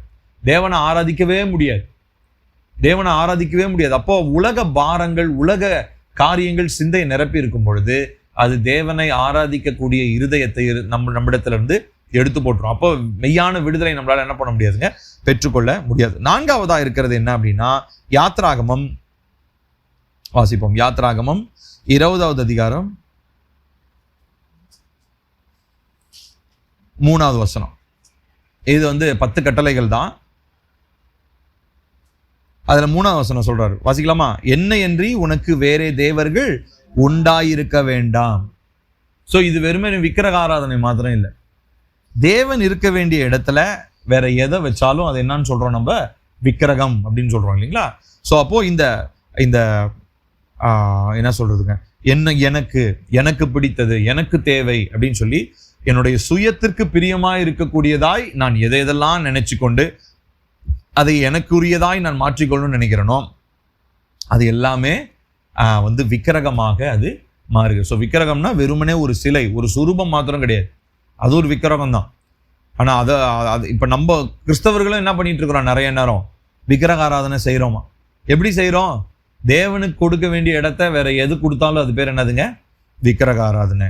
இப்போ தேவனுக்கு கொடுக்க வேண்டிய என்னுடைய நேரத்தை என் மனைவிக்கு கொடுத்தா கூட என் மனைவி யாரா மாறுறாங்க, விக்கிரகமாக மாறுறாங்க. நான் ஏசப்பாக்கு கொடுக்க வேண்டிய என்னுடைய நேரத்தை, என்னுடைய காரியங்கள்லாம் ஏசப்பாக்கு தான் நான் கொடுக்கணும். ஸோ வேற யாருக்குமே அது கிடையாது. ஸோ அது ரொம்ப ரொம்ப நம்ம எல்லாரும் தெளிவாக நம்முடைய சிந்தையில நாம் பதிய வைத்து கொள்ள வேண்டிய ஒரு காரியம். ஸோ 4 காரியங்களை சொல்றேன். முதலாவது பாவம், குற்ற உணர்வு, பாவத்தினுடைய பாரம், அக்கிரம சிந்தை, இது நம்முடைய வாழ்க்கையில தேவனை ஆராதிக்க முடியாமல் நம்மை தடை செய்கிறது. 2வதா பயமும் அந்த தெளிவற்ற ஒரு சிந்தை, தெளிவற்ற ஒரு இருதயம், அது நம்மை ஆராதிக்க முடியாமல் நம்மை தடை செய்யும். அடுத்து 3வதா உலக கவலைகள், இல்லை உலகத்தினுடைய அந்த சிற்றின்பங்கள், இந்த உலகத்தினுடைய கவன சிதைவுகள். ஸோ 3வது. அடுத்து 4வதா தேவன் இருக்க வேண்டிய இடத்துல வேற எதை கொண்டு வந்து, விக்கிரக ஆராதனை.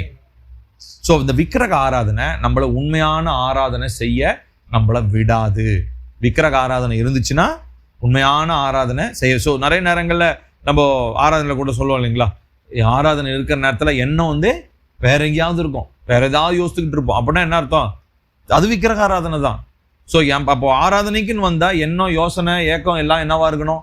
தேவனை பிரியப்படுத்தணும், ஏசப்பாவுடைய சத்தத்தை கேட்கணும், அவருடைய என்ன பேசுகிறாரோ இன்னைக்கு அதை கேட்டுக்கு அது கீழ்ப்படியணும், அதுதான் நம்முடைய எண்ணமாக இருக்கணும் இல்லைங்களா? ஆனால் அங்கே வந்துட்டு நம்ம வேற ஏதோ யோசிக்கிறோம் இல்லையா? அப்படின்னா யோசிக்கும் போதே என்ன பண்ணுறோன்னு அர்த்தம்? ஆமாம், அப்போவே அதாவது வெளிப்படையாக வெளியில் சொரூபம் இல்லைனாலும் மைண்டுக்குள்ளே என்னத்தை கொண்டு போயிட்டேன், நான் ஒரு விக்கிரகத்தை கொண்டு போய் வச்சுட்டேன் அப்படின்னு சொல்லி அர்த்தம். ஸோ அப்போது இந்த 4 காரியங்கள் நம்முடைய வாழ்க்கையை விட்டு வெளியேறும்படியாக நாம் ஜெபிக்க வேண்டியது அவசியமாக இருக்கிறது. இது திரும்பவும் நம்முடைய எல்லைகளுக்குள்ள வராமல் ஒவ்வொரு நாளும் இதை நம்ம காத்துக்கொள்ள வேண்டும், நம்முடைய எல்லைகளை நம்ம காத்துக்கொள்ள வேண்டும். ஸோ இப்போ இந்த இந்த இந்த விடுதலையோடு இந்த ஆராதிக்கும் பொழுது நமக்கு நடக்கிற அந்த விளைவுகள், அதனுடைய விளைவுகள் என்ன, எஃபெக்ட்ஸ், அந்த ட்ரூ வர்ஷிப், உண்மையாலுமே ஒருத்தன் மனசார வர்ஷிப் பண்றான், தேவனை ஆராதிக்கிறான், மனசார அவரை பணிந்து கொள்றான், மரியாள் செஞ்ச மாதிரி மனசார அப்படியே அவருடைய பாதத்தை கட்டி பிடிச்சு ஒருத்தன் முத்தம் செய்யறான் அப்படின்னா அவனுடைய வாழ்க்கையில 4 காரியங்கள் நடக்கிறத பார்க்க முடியும். அதையும் சொல்லி நான் முடிக்க விரும்புகிறேன். ஸோ முதலாவது என்ன அப்படின்னு சொல்லி பார்த்தீங்கன்னா, சங்கீதம் 16வது அதிகாரத்தில் நம்ம வாசிக்கிறோம். சங்கீதம் 16வது அதிகாரம் 11வது வசனம், கடைசி வசனம். சங்கீதம் 16:11. ஜீவ மார்க்கத்தை எனக்கு தெரியப்படுத்துவீர், உம்முடைய சமூகத்தில் பரிபூரண ஆனந்தமும் உம்முடைய வலது பாரசத்தில் நித்திய பேரின்பமும் உண்டு.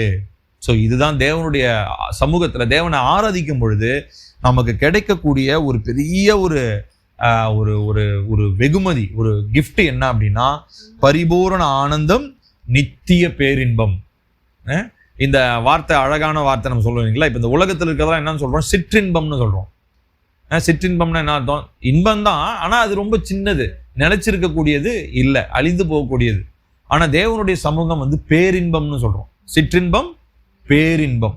ஸோ அது அவருடைய சமூகத்தில் மொதல். அப்போ தேவனுடைய சமூகத்தில் அந்த நெருக்கத்துக்குள்ள நம்ம வரும்பொழுது நமக்கு கிடைக்கக்கூடிய அந்த பரிபூரண ஆனந்தமும் நித்திய பேரின்பமும் அதுதான் அதனுடைய முதல் விளைவு.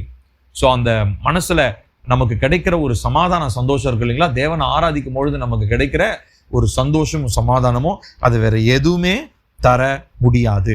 அடுத்து 2வதா இந்த நம்ம தேவனை ஆராதிக்கும் பொழுது கிடைக்கிற ஒரு காரியம் என்ன அப்படின்னா, நெகேமியா 8வது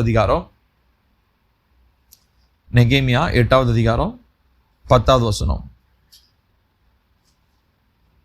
பின்னும் அவன் அவர்களை நோக்கி, நீங்கள் போய் கொழுமையானதை புசித்து மதுரமானதை குடித்து ஒன்றுமில்லாதவர்களுக்கு பங்குகளை அனுப்புங்கள். இந்த நாள் நம்முடைய ஆண்டவருக்கு பரிசுத்தமான நாள், விசாரப்பட வேண்டாம், கர்த்தருக்குள் மகிழ்ச்சியாயிருப்பதே உங்களுடைய பலன். ஸோ அப்போ ஃபர்ஸ்ட் வந்து அவருடைய சமூகத்துல கிடைக்கிற சந்தோஷம், பேரின்பம். அடுத்து 2வதா நம்ம ஐக்கியப்படுதல். அதாவது இப்ப தேவ பிள்ளைகளோட நம்ம இப்ப இந்த மாதிரி 2 பேர் கூடுறோம், இப்போ 5 பேர் கூடுறோம், சபையில ஒரு 100 பேர் கூடுறோம். நம்ம கூடி ஐக்கியப்படும் போது என்ன நடக்குதுங்களா?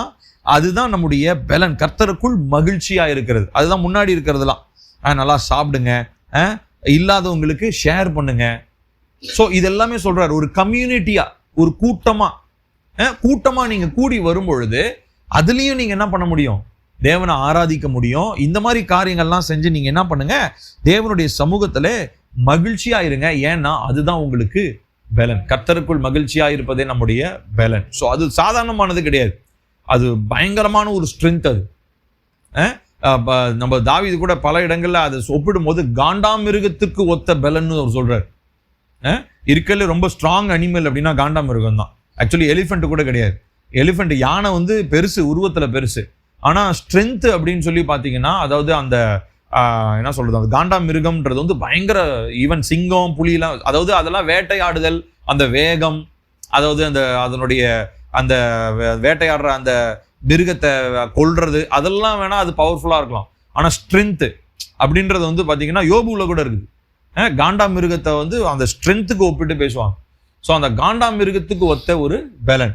ஸோ அப்போ ஒரு தேவ பிள்ளைகளுடைய ஐக்கியத்தில் கூடும் பொழுது அவனுக்கு என்ன நடக்குதுங்க, ஒரு ஸ்ட்ரென்த் வருது, ஒரு ஸ்ட்ரென்த். ஸோ அது அந்த கூடி ஆராதிக்கும் பொழுது நமக்கு ஒரு பலன். அடுத்து மூணாவது அதனுடைய விளைவா நமக்கு நடக்கிறது என்ன அப்படின்னா 2 கொரிந்தியர்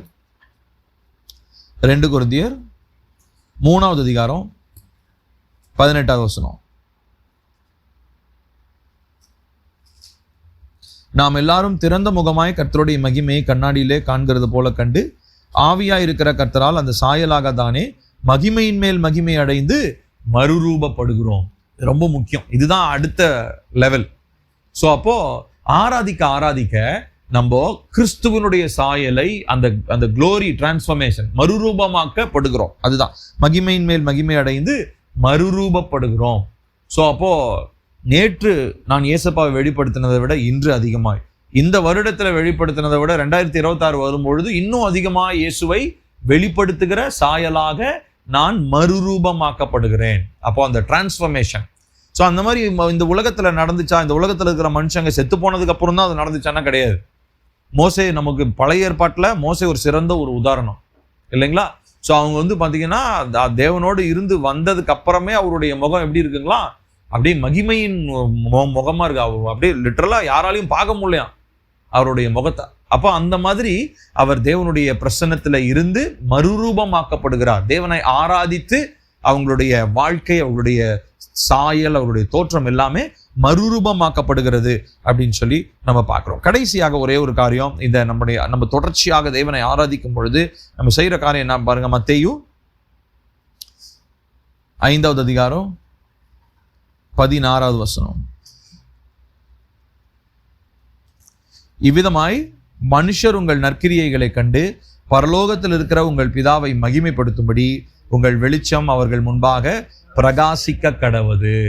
இதுதான் அல்டிமேட் எய்ம், அதுதான் கடைசி. அதுதான் எதை நம்ம செஞ்சாலும் நம்ம மூலமா, நம்மளுடைய கிரியைகள் மூலமா கர்த்தருடைய ராஜ்யம் கட்டப்பட வேண்டும். தேவ ராஜ்யம் விரிவாக்கம் அடையணும். இருள் இருக்குது இந்த பூமியில, ஆனா இருளுக்கு மத்தியில தேவன் நம்மள வெளிச்சமா வச்சிருக்கிறாராம். வெளிச்சத்தின் கிரியைகளை நம்ம செய்யணுமா, அதை நம்ம செய்யும் பொழுது வெளிச்சத்துக்கு சான்றுகளாக மாத்திரம் இல்லாம வெளிச்சத்தை எக்ஸ்பேண்ட் பண்றோம், நம்ம விரிவாக்கம் செய்யறோம். தேவனுடைய ராஜ்யத்தை நம்ம விரிவாக்கம் செய்கிற மனிதர்களாக நாம் வாழ்ந்து கொண்டிருக்கிறோம். யோசிச்சு பாருங்க, ஏசப்பா ஆரம்பிச்ச அந்த ஒரு அவர் சொல்லிட்டு ரொம்ப சின்னதா சொல்லிட்டு போனார். எல்லா எருசலேமிலும் யூதாவிலும் எல்லா இடத்துக்கும் போய் சாட்சியா இருங்க, உலகத்தின் கடைசி பரியந்தம் போய் சாட்சியா இருங்க அப்படின்லாம் சொன்னார்.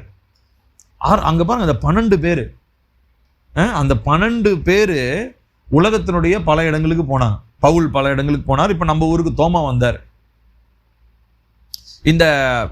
அதாவது பாத்தீங்கன்னா இப்போ நம்ம அது ஏற்கனவே பாஸ்டர் செல்வினன் வரும்போது கூட பேசியிருக்காங்க. அதாவது வெறுமனே வெள்ளைக்காரங்க வரும்போது அதிகமா மிஷினரிமார்கள் நிறைய தேவராஜ்யத்தை பத்தி சொல்லியிருக்காங்க. ஆனா அதுக்கு முன்னாடியே தேவராஜ்யத்தை பற்றி தான வெளிச்சம் என்ன ஆயிடுச்சு நம்முடைய தேசத்துக்குள்ள, தோமா மூலமா வந்துருச்சு. ஸோ இவங்க எல்லாமே பாத்தீங்கன்னா நான் ரொம்ப ஆச்சரியமானது, ஒரு ஜஸ்ட் ஒரு குரூப் ஆஃப் ஒரு 12 பேரை வச்சு இன்னைக்கு உலகத்தையே கர்த்தர் மாத்திரா இருப்பாரு. இப்ப யாராவது இப்ப இன்னும் நினைச்சா கூட எத்தனையோ அரசாங்கங்கள் எழும்பிச்சு, எத்தனையோ ராஜாக்கள் வந்தாங்க. யாராலையுமே எவ்வளவு பெரிய சர்வாதிகாரி எல்லாம் வந்தாங்க. இடியமின் வந்தான், அப்புறம் முசோலினி வந்தா, ஹிட்லர் வந்தான். யாராலையுமே இன்னும் இந்த ராஜ்யத்தை என்ன பண்ண முடியல, அசைக்கவே முடியல. எத்தனையோ பேர்லாம் நான் பைபிளை எரிச்சிடுறேன், சுட்டு பைபிளே இல்லாத பண்ணிடுறேன்டா அப்படின்லாம் சொல்றவங்களா இருக்கிறாங்க. ஆனா இன்னும் யாராலையுமே அதை கம்ப்ளீட்டா அழிக்கவும், வார்த்தையை அழிக்கவும் முடியல. கம்யூனிஸ்ட் தேசமாகிய பெரிய தேசங்கள், சீன தேசத்திலாம், சைனால தான் பைபிளே பிரிண்ட் ஆகுது. தமிழ் பைபிள்லாம் கூட பாருங்க, இந்த மாதிரி தமிழ் பைபிள் அவன் வச்சிருக்க தமிழ் பைபிள்லாம் சைனா பிரிண்ட் தான், அது பேரு பிரிண்டட் இன் சைனான்னு இருக்கான்னு பாரு, முன்னாடி இருக்கான்னு தெரியல. சைனா பிரிண்ட்னே வரும். ஒரு சில பைபிள்லாம் பாத்தீங்கன்னா சைனா பிரிண்டட் இன் சைனானே வரும். ஆனா சைனால பாத்தீங்கன்னா படிக்கிறதுக்கு அவங்களுக்கு அனுமதி இல்லை. ஆனாலும் பிரிண்ட் பண்றாங்க, அங்கதான் பிரிண்ட் பண்றாங்க. ஒரு சில தமிழ் பைபிள்ல வரும், அது பேரே சைனா பிரிண்ட்னே சொல்லுவாங்க. ஃப்ரண்ட் பேஜ்ல இருக்கும் அதுல. ஸோ நான் யோசிப்பேன், அதாவது வெறும் 12 பேரை வச்சு உலகத்தையே இன்னைக்கு என்ன பண்றாரு, ஒரு வருஷம் 2 வருஷம் இல்ல, ஸ்டெடியா 2025 வருஷமா ஆண்டவர் என்ன பண்றாரு, உலகத்தை அசைச்சுக்கிட்டு இருக்கிறாரு. அப்போ இன்னும் மகத்துவமான காரியங்கள்ல கொரியன் பிரிண்ட். இப்போ என்னுடைய இந்த இங்கிலீஷ் பைபிள்லாம் பார்த்தீங்கன்னா பிரிண்டட் இன் சைனானே இருக்கும், பிரிண்டட் இன் சைனா அப்படின்னே இருக்கும். ஸோ அப்போ இந்த அளவுக்கு கர்த்தர் என்ன பண்றாரு அப்படின்னு சொல்லி சொன்னா பார்த்தீங்கன்னா பிரிண்டட் இன் சைனான் இருக்கு. ஆனா அங்க ஒரு பைபிள் கூட பொதுமக்களுக்கு கிடையாது, ஒரு பைபிள் கூட பொதுமக்கள் வாசிக்க கூடாது. ஆனா பிரிண்ட் அடிக்கிறது அவனுக்கு தான் பிரிண்ட் பண்றாங்க. ஸோ அப்போ எதுக்குன்னா அப்போ பாருங்க, அந்த மாதிரி கொரியா அந்த மாதிரி எந்தெந்த தேசம்லாம் வந்து இருக்கிறதுலே மோசமான தேசம்னு சொல்றோமோ அந்த தேசங்கள்ல கூட சுவிசேஷம் போய் சேர்ந்து இருக்குது, சுவிசேஷம் கிரியை செஞ்சுட்டு தான் இருக்குது. வெளிச்சத்தை வெளிப்படுத்துகிற மனுஷங்களை எல்லா தேசத்திலையும் கர்த்தர் ஏற்படுத்தி வச்சுட்டு தான் இருக்கிறார். ஸோ இந்த சேவை தொடரணும். இந்த சேவை நம்ம சந்ததி நமக்கு அடுத்த சந்ததி அதை தொடரணும், நம்முடைய தலைமுறை அதை தொடரணும். கர்த்தருடைய வருகையின் பரியந்தம் தேவராஜ்யம் என்ன பண்ணப்பட்டுக்கிட்டே இருக்கணுங்க, விரிவாக்க அடைஞ்சுக்கிட்டே இருக்கணும். இருளில் இருக்கிற ஜனங்கள் வெளிச்சத்தை பார்க்க ஆரம்பிக்கணும். இதற்காக தான் கர்த்தர் நம்மளுக்கு மெய்யான விடுதலையை அவரு கொடுக்கிறார். ஸோ அப்போ குமாரன் விடுதலையாக்கினால் மெய்யாகவே விடுதலை ஆகிக்கணும், அதுதான். ஸோ மெய்யான விடுதலைனா ஆராதிக்கிறது தான், அதுக்காக தான் அழைக்கப்பட்டோம். அந்த உண்மையான ஆராதனை நம்மளால செய்ய முடியலன்னா ஏதோ பிரச்சனை ஒன்று ஆத்துமாவில் நம்முடைய வாழ்க்கையில மறைஞ்சிருக்குது. அதனாலதான் நம்மளால என்ன பண்ண முடியல, மனசார நம்மள ஆராதிக்க முடியல. ஸோ அப்போ இந்த நாளில் உண்மையா நம்ம எதற்காக அழைக்கப்பட்டோம், நம்ம எதற்காக விடுதலையாக்கப்பட்டோம், அந்த மெய்யான விடுதலை எதற்காகனா ஆராதிப்பதற்காகவும் அவரை தொழுது கொள்வதற்காகவும் அவருக்கு சேவை செய்வதற்காகவும் அவருக்கு சாட்சியாய் இருப்பதற்காகவும். இன்னைக்கு நம்ம இந்த காரியத்திற்காக நம்ம ஜெபிக்க போகிறோம். கர்த்தாவே, என் வாழ்க்கையில் எவ்வளவு நாட்களாக நான் இந்த காரியத்தை, ஒருவேளை நான் இந்த வசனம் நமக்கு தெரிஞ்சிருக்கலாம், ஆனா உண்மையான இந்த ஆராதனை நம்ம ஏறெடுக்காம இருந்திருப்போம். நம்முடைய ஆராதனை பார்த்தீங்கன்னா ரொம்ப குறைவுள்ள ஒரு ஆராதனையாகவே இருந்திருக்கும். அதனால நம்ம எல்லாரும் கொஞ்ச நேரம் கண்களை மூடி தேவனுடைய சமூகத்துல நம்ம கேட்க போகிறோம். ஏசப்பா, இது வரைக்கும் என்னுடைய ஆராதனை எப்படி இருந்துச்சு அப்படின்றது எனக்கு நல்லா தெரியும். நான் நிறைய குறைவுள்ளவனா தான், நீங்க விரும்பாத நிறைய காரியங்களை தான் நான் செஞ்சிருக்கிறேன். ஆனா இனி வருகிற காலங்கள்ல அப்படி இருக்க போறது இல்லை.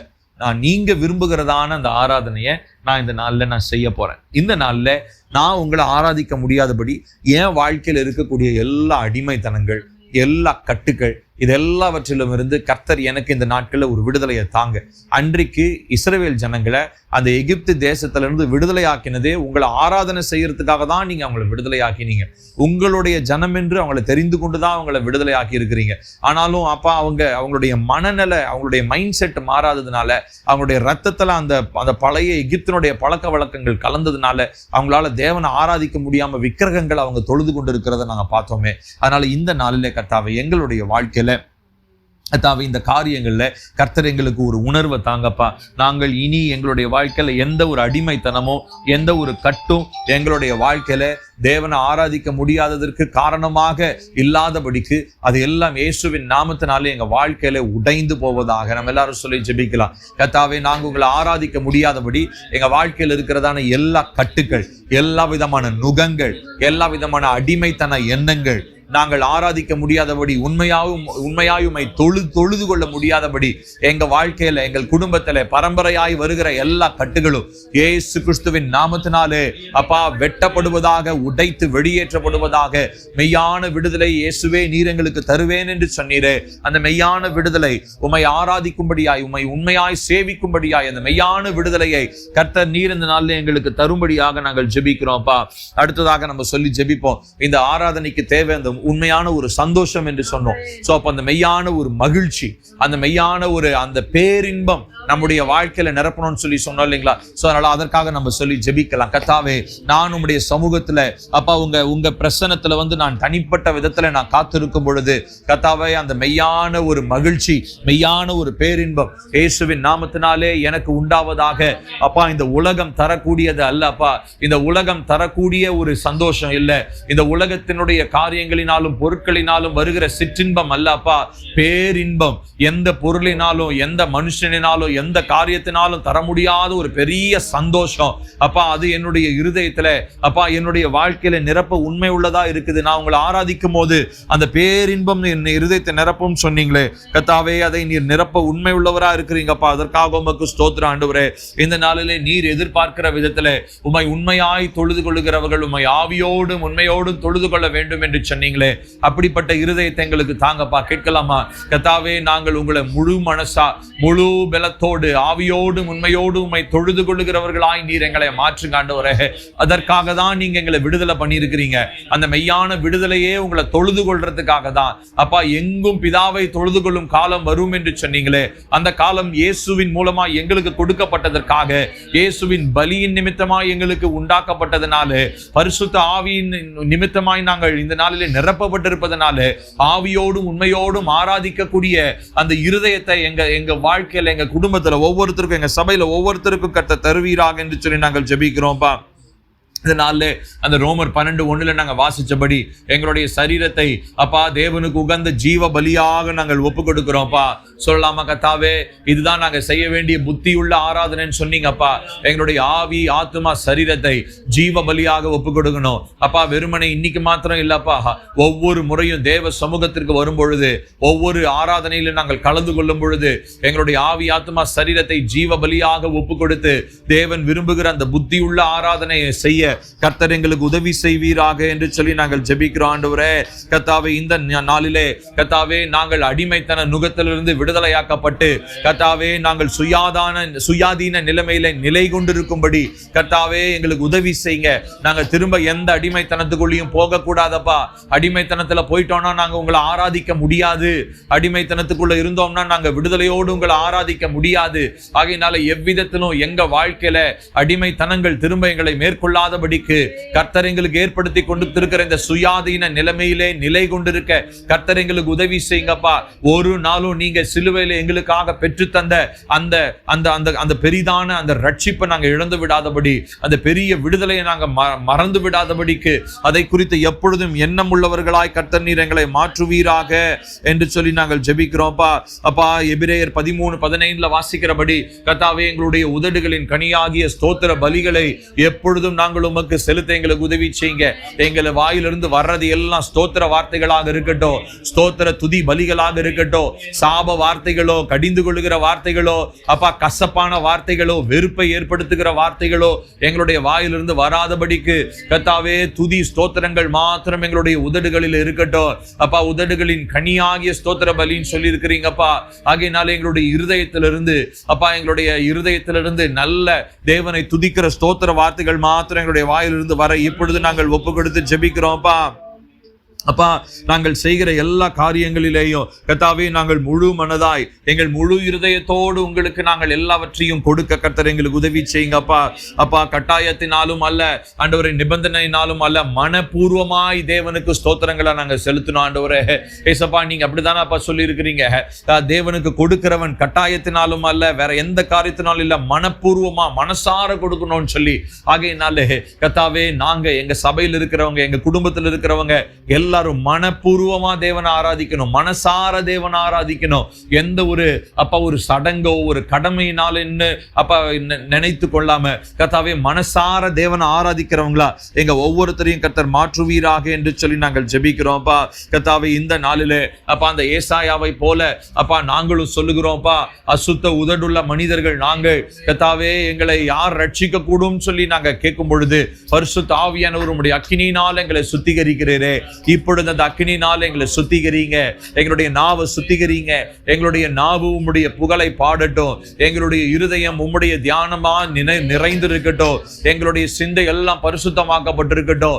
இந்த நாளிலே கர்த்தாவே, ஏசாயாவை போல அப்பா நாங்கள் தேவனுடைய சமூகத்திலே தாழ்மையோடு காத்திருந்து ஜெபிக்கிற மனிதர்களாக, இதோ நான் இருக்கிறேன், அடியேன் இருக்கிறேன், என்னை அனுப்பும் என்று சொல்லி தேவனுக்கு சாட்சியாய் இருக்கக்கூடிய ஒரு வாழ்க்கையாக நாங்கள் வாழ எங்களை இப்பொழுதே அர்ப்பணிக்கிறோம்ப்பா. ஏசாயாவுக்கு இருந்ததான அந்த தாழ்மை இப்பொழுது எங்களுக்கு உண்டாகட்டும் ஆண்டவரே. நாங்களும் எங்களை முழுவதுமாய் தாழ்த்தி தேவ சமூகத்திலே நாங்கள் ஒப்பு கொடுத்து ஜெபிக்க கர்த்தர் எங்களுக்கு உதவி செய்வீராக அப்பா.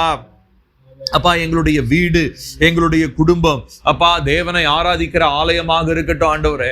எங்களுடைய வீடே ஒரு ஆலயமா இருக்கட்டும் ஆண்டவரே. நாங்கள் தொழில் செய்கிற இடம் ஒரு ஆலயமாக இருக்கட்டும் ஆண்டவரே. அப்பா, நாங்கள் வேலை செய்கிற இடங்கள் எல்லாம் ஆலயமா மாறட்டும். காரணம், அந்த இடங்களில் இருந்து எல்லாம் நாங்கள் உம்மை துதிக்கிறதான ஸ்தோத்திர துதி பலிகளை ஏறெடுக்கும் பொழுது அது ஒரு பலிபீடமாக, அது ஆலயமாக மாற்றப்படுகிறது. ஆகையினாலே நாங்கள் எந்த இடத்துல இருந்தாலும், எந்த சூழ்நிலையில் இருந்தாலும் தேவனுக்கு பிரியமான துதி பலிகளை நாங்கள் செலுத்த கர்த்தர் நீர் எங்களுக்கு உதவி செய்வீராக என்று சொல்லி நாங்கள் ஜெபிக்கிறோம்ப்பா.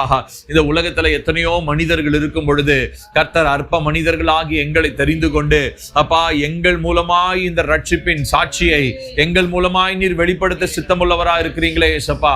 இது எங்களுடைய புத்திக்கு எட்டாத ஒரு காரியம் அப்பா.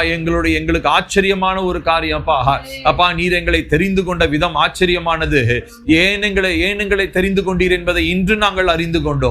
உம்மை ஆராதிக்கவோ, உம்மை சேவிக்கவோ, உமக்கு சாட்சியா இருக்கவும் தான் எங்களை நீங்க தெரிந்து கொண்டீங்க ஆண்டவரே. அப்ப அந்த தெரிந்து கொள்ளுதல நாங்க உண்மையா இருக்க கர்த்தர் எங்களுக்கு உதவி செய்யுங்கப்பா. கர்த்தாவே, இந்த நாளிலே நாங்கள் கேட்டபடி அந்த பயத்தின் ஆவி, அந்த தெளிவற்ற சிந்தை எல்லாம் எங்களை விட்டு வெளியேறட்டும் ஆண்டவரே. கர்த்தர் எங்களுக்கு பயத்தின் ஆவியை நீங்க கொடாமல் பலமும் அன்பும் தெளிந்த புத்தியும் உள்ள ஆவியை தந்திருப்பதினாலே அப்பா நாங்கள் அப்பா தேவனுக்கேற்ற அந்த தேவனுக்கேற்ற கணம், தேவனுக்கேற்ற மரியாதையிலே நாங்கள் இருக்க கர்த்தாவே, உலக பிரகாரமான எல்லா பயமும் இயேசுவின் நாமத்தினாலே எங்களுடைய ஆவியாத்மா சரீரத்தை விட்டு வெளியேறும்படியாக நாங்கள் இப்பொழுது ஜெபிக்கிறோம் அப்பா. ஏசப்பா அப்பா, இந்த நாளிலே அப்பா பரிசுத்தத்தினால நீர் எங்களை அலங்கரிப்பீராக அப்பா. நாங்களும் எங்கள் குடும்பமும் எங்கள் சந்ததியும் எங்கள் சபையும் எங்கள் தலைமுறையோ பரிசுத்தத்தினால அலங்கரிக்கப்படட்டும் ஆண்டவரே. பரிசுத்தம் என்பது எங்களுடைய அலங்காரமாய் மாறட்டும் ஆண்டவரே. வேற எந்த உலக பிரகாரமான காரியமோ அல்ல, உலக பிரகாரமான பொருட்களோ, உலக பணமோ, அந்தஸ்தோ, வேற எந்த உலகத்தோ வெளிப்பிரகாரமான தோற்றமோ இது எதுவுமே எங்களுடைய அலங்காரமாய் இல்லாமல் பரிசுத்தம் மாத்திரம் எங்களுடைய அலங்காரமாய் இருக்கட்டும் அப்பா. இந்த வருகிற 2026 வருடத்துல அப்பா எங்க சபைக்கு பரிசுத்தம் மாத்திரம் அலங்காரமா இருக்கட்டும் ஆண்டவரே. உங்க மகிமை மாத்திரம் எங்களுடைய அலங்காரமா இருக்கட்டும் ஆண்டவரே. வேற எந்த காரியத்தையும் நாங்க முதன்மைப்படுத்தாம பரிசுத்தத்தை மாத்திரம் எங்களுடைய வாழ்க்கையில குடும்பத்துல முதன்மைப்படுத்துகிறவர்களாய் கர்த்தர் நீர் எங்களை மாற்றுவீராக என்று சொல்லி நாங்கள் ஜெபிக்கிறோம்ப்பா. எங்க வாழ்க்கையில் இருக்கிறதான எல்லா விக்கிரகங்களையும் கர்த்தர் நிர்மூலமாக்கி போடுவீராக அப்பா. இந்த நாள்ல நாங்க வாசிச்சோமே அப்பா, உண்மை என்று வேறே தேவர்கள் எங்களுக்கு உண்டாயிருக்க கூடாது என்று சொல்லி நிறைய நேரங்களிலே சொரூபங்கள் சிலைகள் இல்லை என்று சொன்னாலோ நீர் இருக்க வேண்டிய இடத்துல நிறைய மனிதர்களை அனுமதிச்சிருக்கிறோம், நிறைய பொருட்களை அனுமதிச்சிருக்கிறோம், நிறைய சூழ்நிலைகளை அனுமதிச்சிருக்கிறோம். அதையெல்லாம் விக்கிரக ஆராதனையாக மாறி இருக்கிறது. அதற்காக ஏசப்பா இப்பொழுது எங்களை தயவாய் மன்னிப்பீராக அப்பா. நீர் இருக்க வேண்டிய இடத்துல நாங்க வேற ஏதோ பொருளையோ மனுஷனையோ கொண்டு வந்ததுனால அது விக்கிரக ஆராதனையாக அது மாறிடுச்சப்பா. அதற்காக கர்த்தர் எங்களை தயவாய் மன்னித்து இப்பொழுதே கர்த்தர் எங்களை அப்பா திரும்ப எங்களை தூக்கி எடுத்து நிறுத்துவீராக. நீரே எங்கள் தேவன், நாங்கள் உம்மை மாத்திரமே ஆராதிப்போம் என்று சொல்லுகிறோம் ராஜா. தாவே, ஆவியோடும் உண்மையோடும் உம்மை தொழுது கொள்ள கர்த்தர் எங்களுக்கு உதவி செய்யுங்க ஆண்டவரே. ஒரு நாளும் நாங்கள் எங்களுடைய மாம்சத்தின் மேல் எங்களுடைய ஆண்டவரே எங்களுடைய பலனை வைக்காமல் அப்பா பரிசுத்த ஆவியானுடைய பலனை சார்ந்திருக்க எங்களுக்கு உதவி செய்யுங்கப்பா. ஒரு நாளும் மாம்சத்தை குறித்த மேன்மை பாராட்டல் எங்களுக்குள்ள இருக்கக்கூடாதப்பா. எங்களுக்கு சுயத்தை குறித்ததான எந்த மேன்மை பாராட்டலும் எங்களுக்கு இருக்கக்கூடாதப்பா. நாங்கள் நிறைவாக கர்த்தருடைய கிருபையை சார்ந்து கொண்டவர்களாக தேவனுடைய நீதியை, இயேசு கிறிஸ்துவுடைய நீதியை சார்ந்து கொண்டவர்களாய் கர்த்தர் நீர் எங்களை மாற்றுவீராக. கர்த்தாவே, நீரே எல்லா துதிக்கும் கனத்திற்கும் மகிமைக்கும் கர்த்தாவே எல்லா விதமான வல்லமைக்கும் அதிகாரமும் உம்முடையது, எல்லாவற்றுக்கும் நீரே பாத்திரராய் இருக்கிறீர் ராஜா. ஆகையினாலே இந்த நாளிலே அப்பா நாங்களும் அப்பா எங்களுடைய குடும்பமும் எங்களுடைய சபையும் தலைமுறையாக நாங்கள் உமக்கு பிரியமானவர்களாய் இருக்க கர்த்தர் எங்களை மெய்யான விடுதலையின்படி அழைத்து அந்த உண்மையான ஒரு ஆராதனை செய்ய அழைத்திரே. அந்த ஆராதனையில் நாங்கள் நிலை பெற்றிருக்கவும் உம்முடைய சித்தத்தை செய்யவோ அப்பா உம்முடைய சேவைக்காக நீர் எங்களை இந்த நாட்களை சாட்சியாய் நிறுத்தவும் இந்த நாளில் எங்களையும் எங்கள் குடும்பத்தையும் நாங்கள் அர்ப்பணிக்கிறோம், சபையை அர்ப்பணிக்கிறோம் ராஜா. அப்பா இந்த நாளில் நீர் இந்த வசனத்தோடு எங்களோடு கூட நீர் பேசினதற்காக ஸ்தோத்திரப்பா. நீரே உயர்ந்திருப்பீராக என்று சொல்லி நாங்கள் ஜெபிக்கிறோம்ப்பா. ஸ்தோத்திரம்.